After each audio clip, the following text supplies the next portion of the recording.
بسم اللہ الرحمن الرحیم. ناظرین، ہٹ سٹوری کے ساتھ میں ہوں شمشاد مانگٹ. ناظرین، آپ یہ جانتے ہیں کہ بد سے بدنام برا. ہمارے آزاد کشمیر کے جو وزیر اعظم ہیں سردار تنویر الیاس، وہ اسلام آباد کے معروف شاپنگ مال سینٹرز کے مالک بھی ہیں. جب وہ وزیر اعظم نہیں تھے بلکہ ایم ایل اے بھی نہیں تھے اور پنجاب سرمایہ کاری بورڈ کے چیئرمین تھے، اس وقت ان کی کچھ ویڈیوز سامنے آئی تھی اور بڑا تہلکہ برپا ہوا تھا اور کہا گیا تھا کہ وہ برہنہ حالت میں تھے اور کسی کے ساتھ موجود تھے اور وغیرہ وغیرہ جو بھی کہا گیا. بہرحال اس وقت بھی ہم نے یہ ویڈیو کی تھی. جناب عمران فروز صاحب، یہ ایکچوئل معاملہ کیا ہے اور اس وقت کیس کا کیا سٹیٹس ہے؟ ایک فہیم نامی درخواست گزار ہیں جنہوں نے سردار تنویر الیاس کے خلاف ایک اپلیکیشن دی تھی F I A cyber crime cell کو، جس اپلیکیشن میں ان کا موقف یہ تھا کہ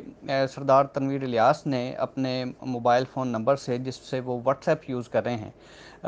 جو پٹیشنر ہیں ان کو ایک نیوڈ سیکشلی ایکسپلیسٹ ویڈیو بھیجی تھی، اور اس طریقے سے انہوں نے بیسیکلی یہ جو سائل ہیں ان کو سیکشلی ایکسپلائٹ کرنے کی کوشش کی. یہ درخواست جو ہے مارچ میں سائبر کرائم سیل ایف آئی اے کو ریسیو کروائی گئی. اس کے بعد F I A cyber crime نے اس پہ روایتی جو طریقہ کار ہے اس کو اپنایا اور اس پہ کوئی خاطر خواہ پروگرس نہیں کی، جس پہ ہم نے ایک درخواست جو ہے سیشن جج اسلام آباد کو دی اور ان سے یہ درخواست کی کہ ایف آئی اے کو ڈائریکشن دی جائیں کہ وہ اس میں ایف آئی آر رجسٹر کرے، جس پہ دونوں پارٹیز کے آرگومنٹ سن کر انیشلی جو سیشن جج اسلام آباد ہیں انہوں نے ایک آرڈر پاس کیا جس میں ایف آئی اے کو کہا گیا کہ وہ اپنے انکوائری کا جو ٹائم پیریڈ ان کا ہوتا ہے، جو کہ ان کے ایف آئی اے رولز میں پرووائڈڈ ہے، اس کے مطابق انکوائری کو جلد از جلد کمپلیٹ کریں. وہ آرڈر پاس ہونے کے بعد کوئی مہینہ ڈیڑھ مہینے کا وقت گزر گیا اور ایف آئی اے نے پھر اس پہ کوئی جو ایکشن ہے وہ نہیں لیا. تو ہم نے ایک کنٹیمپٹ پٹیشن فائل کی جس میں ہم نے دوبارہ جو اے ایس جے اسلام آباد ہیں ان سے ریکویسٹ کی کہ ڈسپائٹ آرڈر کوئی انکوائری جو ہے وہ کنڈکٹ نہیں ہو رہی، اور تو ایف آئی اے کو دوبارہ سے حکم دیا جائے کہ وہ اس پہ ایف آئی آر رجسٹر کریں. اس ہماری درخواست کو مانتے ہوئے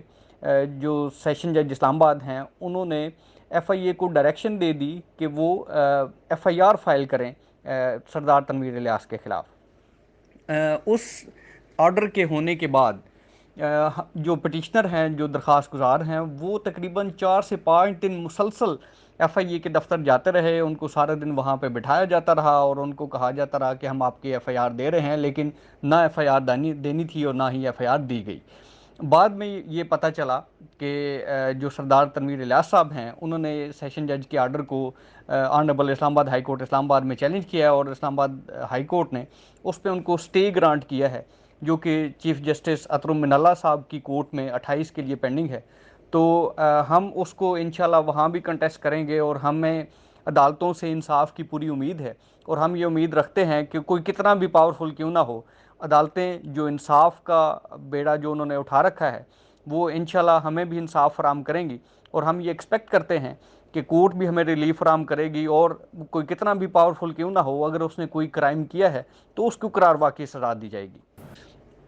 جی سر، جیسے آپ کو پتہ ہے کہ جب بھی ہمارے ریاستی ادارے، جب کوئی انفلوئنشل آدمی ہوتا ہے جس کے خلاف کوئی اس قسم کی پروسیڈنگز آتی ہے، تو وہ ایک روایتی ان کا طریقہ کار ہے کہ وہ ریلیکٹنٹ ہوتے ہیں کہ وہ ایف آئی آر رجسٹر نہیں کرتے. اسی طرح کا ہم نے بھی اس کیس میں یہ فیس کیا ہے کہ ایف آئی اے نے وہی روایتی طریقہ کار اپنایا. حالانکہ ایف آئی اے جو ہے وہ ایک بڑی ڈیفائنڈ ایجنسی ہے، ان سے ایکسپیکٹ یہ کیا جاتا ہے کہ وہ ایٹ لیسٹ جو آرٹیکل 25 آف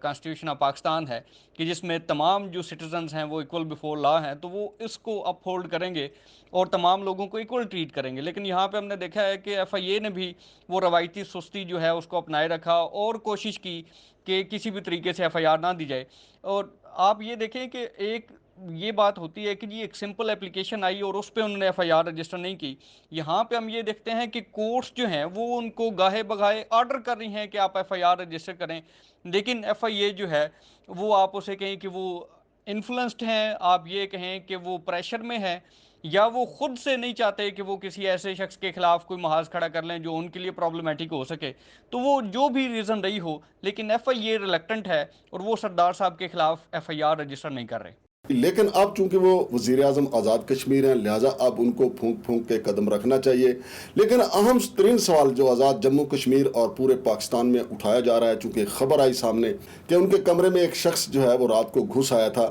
اور وہ وہاں پڑی ہوئی ان کے بیڈ روم میں جو فائلیں پڑی ہوئی تھیں وہ دیکھ رہا تھا. اب واقفان حال کہتے ہیں کہ جی وہاں تو فائلوں کا کیا تعلق ہے، وہاں کوئی فائلیں تھیں سوائے اس کے کہ جناب سردار تنویر کی ذاتی فائل کے سوا وہاں کوئی فائل نہیں تھی، اور وہ باقاعدہ وہ جو سردار تنویر کی فائل ہے وہاں اس کے اوپر اس کو بیٹھا ہوا دیکھا گیا. تو ناظرین، چونکہ بد سے بدنام برا میں نے آپ کو پہلے کہا ہے، اگر سردار تنویر الیاس پہ ماضی میں ایسے الزامات نہ لگے ہوتے تو ایک کی بجائے دو بندے بھی گھسے ہوتے تو کوئی اس قسم کی باتیں نہ کرتا. لہٰذا چونکہ ماضی میں ایسے الزامات لگ چکے ہیں اور ہو سکتا ہے کہ وہ جو شخص اندر گیا جس کے بارے میں آپ کو بتاؤں گا کہ جس کا نام سامنے آیا ہے کہ وہ کون تھا، لیکن اب کہا یہ جا رہا ہے کہ جی بس وہ ایک ہی مقصد کے لیے گیا تھا جو مقصد یہاں پہ ناقابل بیان ہے. لیکن سردار تنویر الیاس صاحب کو ہم نے فون کیا تھا، انہوں نے اس بات کا جواب نہیں دیا چونکہ انہوں نے فون نہیں اٹینڈ کیا. لیکن ان کے جو ترجمان ہیں عرفان اشرف صاحب، ان سے رابطہ ہوا ہے، ان کا یہ کہنا ہے کہ جناب ایسی کوئی بات نہیں ہے، یہ بالکل جھوٹا پراپوگنڈا کیا جا رہا ہے. وہاں پہ فائلیں پڑی ہوئی تھی بیڈ روم میں، وہ شخص وہاں پہ گیا. میرا نہیں کہ خیال کہ کسی کو رات گئے وزیر اعظم کے بیڈ روم میں جا کے وہاں پہ صرف فائلیں چیک کرنی ہوں. ہاں کوئی ذاتی قسم کی فائل لازمی کو چیک کرنے کے لیے جا سکتا ہے، لیکن پھر بھی اہم ترین سوال یہ ہے کہ وہ شخص کون تھا جو رات کو صرف فائلیں چیک کرنے کے لیے گیا. کہا یہ جاتا ہے کہ جو شخص رات کو فائلیں چیک کرنے گیا، پہلی خبر یہ ہے کہ جی وہ عرفان اشرف خود ہی تھے، اور پھر وزیر اعظم صاحب کی آنکھ کھل گئی تو معاملہ جو ہے وہ پولیس کے حوالے کر دیا گیا. لیکن ایسا نہیں ہے، عرفان اشرف صاحب تو منظر پہ موجود ہیں. لیکن پھر دوسری خبر آئی کہ جی وہاں پہ ایک ڈاکٹر ہیں، ڈاکٹر عدنان مرغوب صاحب، جن کا تعلق میرپور سے ہے، وہ ڈینٹل سرجن ہے. وہ رات کو فائلیں چیک کرنے کے لیے وہاں پہ گئے تھے اور ایک خاص فائل جو ہے وہ چیک کر رہے تھے اور خاص طریقے سے چیک کر رہے تھے. اور وہاں پہ موجود یہ بھی مبینہ طور پہ یہ ایک الزام سامنے آیا کہ وہاں پہ موجود جو سیکورٹی گارڈ تھے انہوں نے کوئی تصویر وغیرہ بنائی جس کے بعد اس کو ڈاکٹر عدنان مرغوب کو پولیس کے حوالے کر دیا گیا. لیکن حیرت کی بات یہ ہے کہ ڈاکٹر عدنان مرغوب سے بھی ہمارا رابطہ ہوا ہے. ڈاکٹر عدنان مرغوب جو ہیں ان کا موقف یہ ہے کہ میں کلمہ پڑھ کے کہتا ہوں کہ زندگی میں 2 دفعہ میں ملا ہوں سردار تنویر الیاس صاحب سے، اور دونوں دفعہ جو ہے وہ میرے ساتھ 5 بندے موجود تھے. لہٰذا یہ جو پراپوگنڈا کیا جا رہا ہے کہ میں رات کے 1 بجے جو ہے ان کے کمرے میں گھسا ہوں اور وہاں پہ جا کے میں نے کوئی فائلیں یا ذاتی نوید کی فائل دیکھی ہے، تو یہ بالکل بے بنیاد ہے. تو ناظرین، اس حوالے سے وزیر اعظم کے ترجمان جناب عرفان اشرف سے ہم نے پوچھا کہ حضور جو بندہ پکڑ کے پولیس کے حوالے آپ نے کیا ہے، آخر اس کی جیب میں شناختی کارڈ ہوگا، کچھ اس نے بتایا ہوگا، وہ کون ہے، کس کا بیٹا ہے، کس نے اس کو بلایا تھا، یا وہ کس پرپس سے آیا ہے، وہ کون سی فائل جو ہے وزیر اعظم کے کمرے سے چرانا چاہتا تھا یا چرا چکا تھا، آخر مقصد کیا تھا. ان کا کہنا ہے کہ جو ہی وزیر اعظم کی آنکھ کھلی تو انہوں نے پولیس کو بلایا اور اس کو پولیس کے حوالے کر دیا. اور یہ دیکھیں ابھی 1 ہفتہ گزرنے کے بعد بھی ابھی تک دوبارہ وزیر اعظم سیکریٹریٹ کی طرف سے، ان کے ترجمان کی طرف سے دوبارہ پولیس سے پوچھا ہی نہیں گیا کہ یہ شخص کون تھا جو وزیر اعظم کے کمرے میں آیا. البتہ چونکہ وہاں کے صحافیوں نے وہاں کھوج لگایا ہے کہ یہ عدنان مرغوب تھا، لیکن عدنان مرغوب تردید کر رہا ہے. پھر کچھ نے یہ الزام لگا دیا کہ وہ عرفان اشرف صاحب خود تھے، وہ بھی تردید کر رہے ہیں کہ ایسا نہیں تھا. ناظرین، اس کا تھوڑا سا پس منظر آپ یہ دیکھ لیں کہ کچھ عرصہ پہلے جب یہ وزیر اعظم نہیں بنے تھے، تقریباً 2 سال پہلے اسلام آباد کے ایک نوجوان نے جو ان کی تاج ریزیڈینشیا جو ہے وہاں پہ مارکیٹنگ کا کام کرتا ہے، اس نے ہائی کورٹ میں یہ درخواست باقاعدہ دائر کی تھی کہ سردار تنویر الیاس جو ہے وہ ان کو مجبور کرتے ہیں، اپنے کمرے میں بلاتے ہیں اور ان کو دعوت گناہ دیتے ہیں. تو لیکن اس کے اوپر شروع میں تو FIR درج کرنے کے آرڈر ہوئے تھے، لیکن بعد ازاں سردار تنویر الیاس کے وکلا نے سٹے آرڈر لے لیا تھا اور پھر وہ سٹے آرڈر ابھی تک چل رہا ہے، FIR نہیں ہوئی. اور وہ نوجوان جو ہے وہ ہمارے اسٹوڈیو میں بھی آیا تھا اور اس نے آ کے یہاں پہ اپنی آہو پکار بھی کی تھی، چیخو پکار بھی کی تھی کہ میرا مقدمہ نہیں سنا جا رہا ہے، عدالت نے سٹے آرڈر دے دیا اور میرا مقدمہ نہیں ہو رہا اور مجھے بار بار بلایا جاتا تھا. تو سوال یہ ہے کہ وہ کون تھا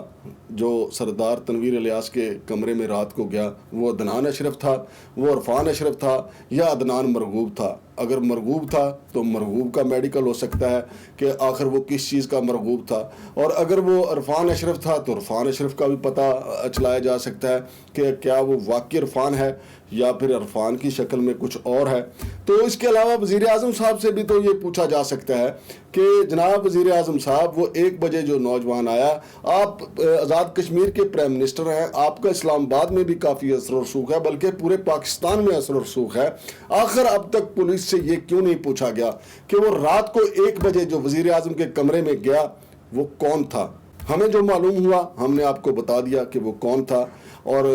کس نے کیا کیا اور کس کے پاس وہ فوٹیج ہے۔ اب کہا جا رہا ہے جناب کہ ایک فوٹیج جو ہے وہ سامنے آئے گی، ایک ویڈیو لیک ہوگی، یہ بھی ایک طرح سے بلیک میلنگ ہے کہ جی ویڈیو لیک ہوگی۔ اور دوسرا موقف جو ہے سردار تنویر الیاس کے جو ساتھی ہیں ان کا موقف یہ ہے، چونکہ وہ تازہ وزیر اعظم بنے ہیں اور انہوں نے اپنی ہی پارٹی کے قیوم نیازی کو ہٹا کے ان کا عہدہ حاصل کیا ہے، لہٰذا ان کے خلاف جو ہے اسلام آباد میں سازشیں ہو رہی ہیں تاکہ ان کو ہٹایا جا سکے۔ چنانچہ میں یہ کہنا چاہوں گا سردار تنویر الیاس صاحب سے کہ جب ان کو پتہ ہے کہ اسلام آباد میں پی ٹی آئی کی حکومت نہیں رہی اور وہ